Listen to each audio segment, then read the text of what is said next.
प्रधानमंत्री नरेंद्र मोदी मंगलवार को हिमाचल आएंगे। राज्य सरकार प्रधानमंत्री से विशेष राहत पैकेज जारी करने की मांग उठाएगी। सरकार आपदा प्रभावित क्षेत्रों के लिए राहत राशि समय पर देने का भी आग्रह करेगी ताकि प्रभावितों को समय पर राहत दी जा सके। सोमवार को राज्य अतिथि गृह पीटर हॉल में पत्रकारों से अनौपचारिक बातचीत में मुख्यमंत्री सुखविंदर सिंह सुक्खू ने कहा कि प्रधानमंत्री नरेंद्र मोदी पहले आपदा प्रभावित क्षेत्रों का सर्वेक्षण करेंगे। सर्वेक्षण के बाद सरकार धर्मशाला में प्रधानमंत्री को प्रेजेंटेशन देगी। प्रेजेंटेशन के माध्यम से बताया जाएगा कि प्राकृतिक आपदा से कितना नुकसान हिमाचल को हुआ है। मुख्यमंत्री ने कहा कि प्रधानमंत्री से नियमों में परिवर्तन की भी मांग उठाई जाएगी ताकि लोगों को राहत मिल सके। मुख्यमंत्री ने कहा कि प्राकृतिक आपदा के कारण कई लोग भूमिहीन हो गए हैं, उनकी जमीन बह गई है। प्रधानमंत्री से ऐसे लोगों को मकान बनाने के लिए 1 बीघा जमीन देने के लिए फॉरेस्ट राइट एक्ट में छूट देने का भी आग्रह किया जाएगा।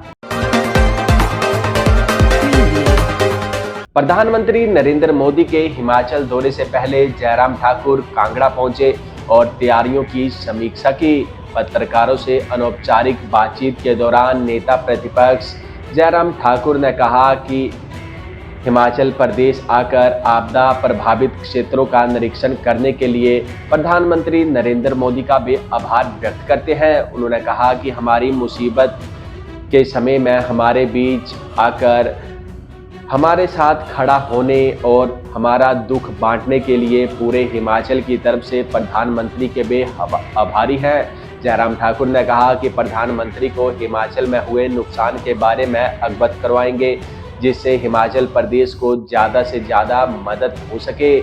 उन्होंने आपदा के समय राहत और बचाव कार्यों के लिए एनडीआरएफ सेना वायु सेना के जवानों को उपलब्ध कराने के लिए प्रधानमंत्री का आभार जताया। नेता प्रतिपक्ष ने कहा कि इस बार भी आपदा ने हमें ना भरने वाले जख्म दिए हैं। सितंबर महीने में मानसून की वापसी होती है, लेकिन इस बार अभी तक भारी बारिश, भूस्खलन और बादल फटने की घटनाएं रुकने का नाम नहीं ले रही। शिमला के पीटर होप में निदेशालय स्कूल शिक्षा हिमाचल प्रदेश द्वारा अंतर्राष्ट्रीय साक्षर दिवस के अवसर पर पूर्व साक्षर हिमाचल समारोह और उत्साह मेला 2025 का आयोजन किया गया। इस मौके पर मुख्यमंत्री सुखविंदर सिंह सुक्खू ने हिमाचल प्रदेश को पूर्ण साक्षर राज्य घोषित किया।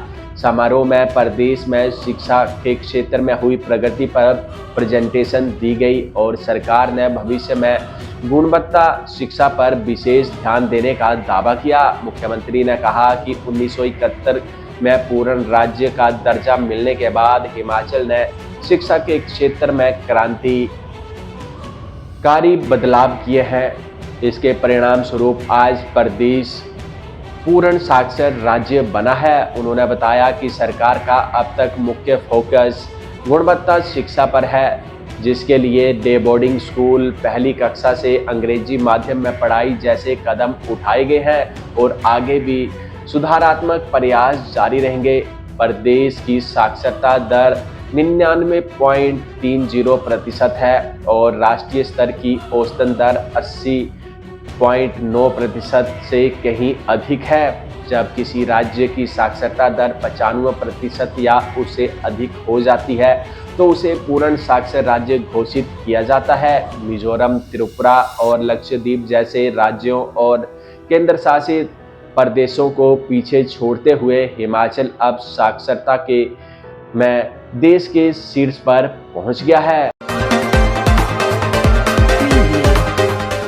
हमीरपुर विधानसभा क्षेत्र के दड्योटा गांव की रहने वाली गुंजन पुत्री अरुण कुमार ने भारतीय सेना में लेफ्टिनेंट बनकर एक नया कीर्तिमान स्थापित किया है। उनकी इस उपलब्धि पर हमीरपुर विधानसभा क्षेत्र के विधायक आशीष शर्मा सोमवार को अपनी धर्मपत्नी सहित गुंजन के घर पहुंचे और उन्हें सम्मानित किया। विधायक आशीष शर्मा ने कहा कि ये हमीरपुर के लिए गर्व का क्षण है कि वीरभूमि से निकली बेटी अब भारतीय सेना की महिला लेफ्टिनेंट बनकर देश की सीमाओं की प्रहरी बनने और प्रदेश का नाम रोशन करेगी। उन्होंने आज बेटियां और बेटों के साथ कंधे से कंधा मिलाकर देश के विकास और रक्षा में अपनी भूमिका निभा रही हैं। गुंजन की इस उपलब्धि ने न केवल हमीरपुर का मान बढ़ाया है, बल्कि ये भी साबित किया है कि महिलाएं भी पुरुषों से के समान देश सेवा में महत्वपूर्ण योगदान दे सकती हैं। उनकी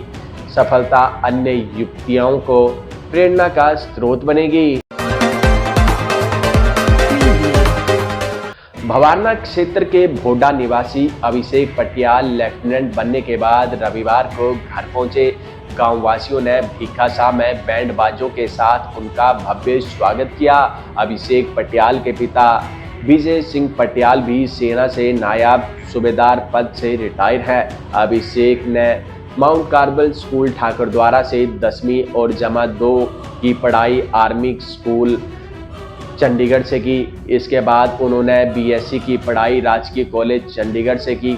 बचपन से ही मेहनती और देशभक्ति की भावना से प्रेरित अभिषेक के परिवार में सेना की परंपरा तीसरी पीढ़ी तक चली आ रही है। उनके दादा ईश्वर सिंह पटियाल और ताया दादा जोगेंद्र सिंह पटियाल सेना से सूबेदार मेजर के पद से सेवानिवृत्त हुए थे। अभिषेक ने अपनी सफलता का श्रेय अपने परिजनों और गुरुजनों को दिया। उनके घर पहुंचने पर पूरे गांव में खुशी का माहौल देखने को मिला।